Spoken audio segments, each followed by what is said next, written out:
AI summit के दौरान एक ऐसा मजाक हुआ जिसने देश को एम्बेरस फील करा दिया। सुना होगा आपने एआई, सुना? यहाँ पे अभी जो समिट हुआ था, सुना आपने? हाँ, कर दिया काम यूथ कांग्रेस वालों ने।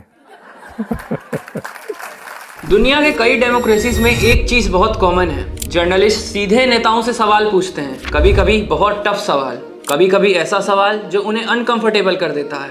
लेकिन वहां इसे डेमोक्रेसी की कमजोरी नहीं बल्कि उसकी ताकत मानी जाती है, क्योंकि सवाल पूछना लोकतंत्र का सबसे जरूरी हिस्सा होता है। वही बात करें अगर हमारे देश की, तो यहाँ गवर्नमेंट से सवाल करो तो एंटी नेशनल, गद्दार और कांग्रेसी जैसे टैग मिल जाते हैं, और वहीं ऑपोजिशन के बारे में कुछ बोल दो तो अंधभक्त, मोदी भक्त जैसा टैग मिल जाता है। लेकिन असली डेमोक्रेसी वही होती है जहाँ सिटीजन गवर्नमेंट से भी सवाल पूछ सके और ऑपोजिशन से भी, क्योंकि अगर हम ईमानदारी से देखें तो हमारे देश में कई बार ना गवर्नमेंट ठीक से काम करती है और ना ही ऑपोजिशन। और इसका एक बड़ा ही मजेदार एग्जांपल हमें हाल ही में देखने को मिला फरवरी 2026 में हुए एआई समिट के दौरान। फरवरी 2026 में दिल्ली के भारत मंडपम में एक बड़ा इंटरनेशनल इवेंट ऑर्गेनाइज किया गया। इस इवेंट में कई देशों के डेलीगेट्स, एआई रिसर्चर्स और ग्लोबल टेक कंपनीज के लोग शामिल हुए। अमेरिका गूगल, ओपन एआई और माइक्रोसॉफ्ट के जरिए टेक्नोलॉजी में बहुत तेजी से आगे बढ़ रहा है। चाइना एआई रिसर्च और इंफ्रास्ट्रक्चर पर अरबों डॉलर इन्वेस्ट कर रहा है। ऐसे वक्त में भारत भी ये दिखाना चाहता है कि वो एआई रिवॉल्यूशन में एक बड़ी भूमिका निभा सकता है। लेकिन इस एआई समिट के दौरान एक ऐसा मजाक हुआ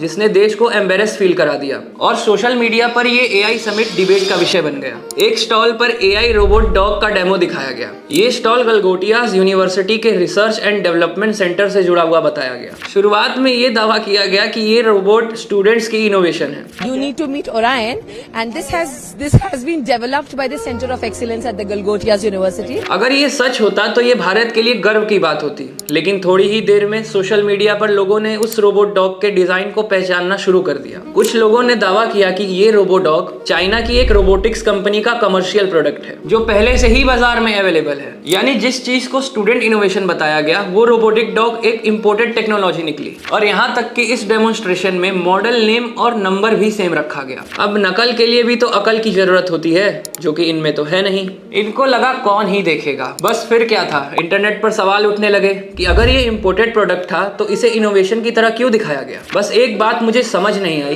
क्या इतने बड़े इंटरनेशनल समिट में दिखाए जाने वाले डेमोन्स्ट्रेशन पहले वेरीफाई नहीं किए जाने चाहिए थे। और तो और एक्स पर भी चाइनीज लोगों ने इसका खूब मजाक उड़ाया। उन्होंने कहा उनकी टेक्नोलॉजी को कहीं और लोकल इनोवेशन बताया जा रहा है। इस हरकत ने एक बड़ा सवाल जरूर खड़ा कर दिया, क्या हम कभी कभी इनोवेशन से ज्यादा इनोवेशन की मार्केटिंग दिखाने लगते हैं। और फिर इस एआई समिट में 4 चांद लगाने के लिए यूथ कांग्रेस के कुछ कार्यकर्ताओं ने प्रोटेस्ट किया। और इस प्रोटेस्ट की खास बात ये थी कि ये कार्यकर्ता अधनंगे होकर अंग प्रदर्शन करने लगे। प्रदर्शन के दौरान सरकार के खिलाफ नारे लगाए गए और बाद में पुलिस ने कुछ प्रदर्शनकारियों को हिरासत में भी लिया। अरे भाई ठीक है, डेमोक्रेसी है और डेमोक्रेसी में प्रोटेस्ट करना हर सिटीजन और हर पॉलिटिकल पार्टी का अधिकार है। लेकिन सोचने वाली बात यह है कि क्या ये सही वक्त था, क्योंकि उस समय भारत के इस इवेंट में दुनिया भर के एआई एक्सपर्ट्स मौजूद थे। अब इस विवाद को और चर्चा तब मिली जब हमारे महान ऑपोजिशन के लीडर राहुल गांधी जी का एक बयान सामने आया। एक प्रोग्राम में उन्हें हंसते हुए कहते सुना गया, कर दिया काम यूथ कांग्रेस वालों ने। सुना होगा आपने एआई, सुना? यहाँ पे अभी जो समिट हुआ था, सुना आपने? हाँ,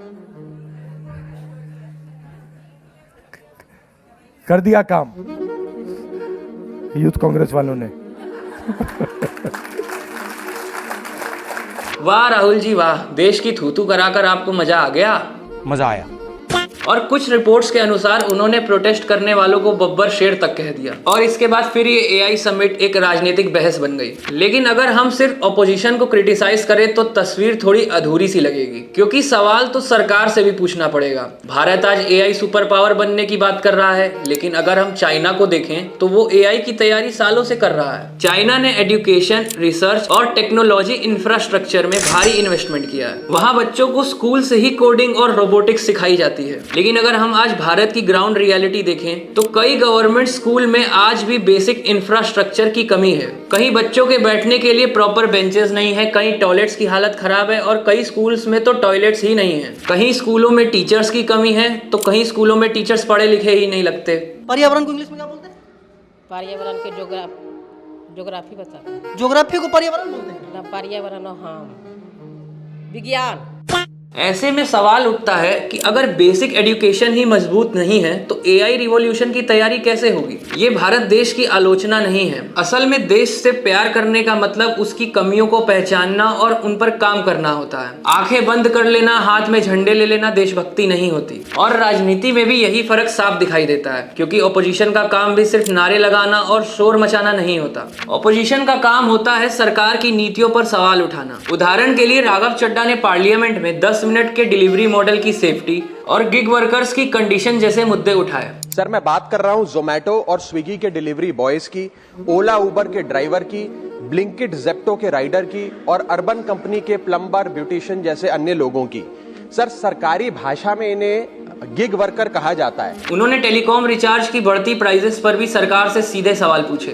टेलीकॉम ऑपरेटर का 28 दिन का मंथली रिचार्ज, साल में सर महीने 12 होते हैं, लेकिन 28 दिन की रिचार्ज के माध्यम से 13 टाइम्स रिचार्ज कराना पड़ता है। कैसे सर? 28 दिन into 13 times is equal to 364 days। और यही लोकतंत्र का काम है, सवाल पूछना और जवाब लेना। और शायद इस वीडियो का भी सबसे बड़ा सबक यही है, जब लोग सवाल पूछना बंद कर देते हैं और सिर्फ नेताओं को ही अपना भगवान मानने लगते हैं। अगर आप सरकार से सवाल पूछते हैं तो आपको एंटी नेशनल कहा जा सकता है, और अगर आप अपोजिशन की आलोचना करते हैं या उन्हें क्रिटिसाइज करते हैं तो आपको भक्त कहा जा सकता है। लेकिन सच ये है कि लोकतंत्र में सवाल पूछना देशद्रोह नहीं होता। और शायद इसी बात को बहुत पहले जॉर्ज ऑरवेल ने एक लाइन में बताया था, freedom is the freedom to say that 2 + 2 make 4।